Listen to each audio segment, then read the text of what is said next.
You are looking at Julian's pronunciation guide, where we look at how to pronounce better some of the most mispronounced words in the world, like this other curious word. But how do you say what you're looking for today?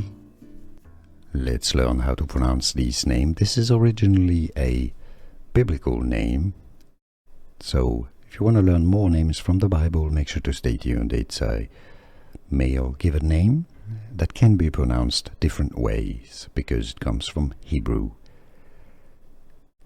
The most common pronunciations in English: Eliam, Eliam. Some say it also as Eliam, Eliam, or even Eliam. The most common though is Eliam or Eliam. How do you say it yourself? Let us know in the comments, and that's for the biblical name as well.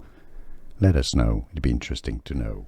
Here are more videos on how to pronounce more confusing words and names too many mispronounced. Like this video if you found it useful. I appreciate your support. I'll see you soon, and thanks for watching.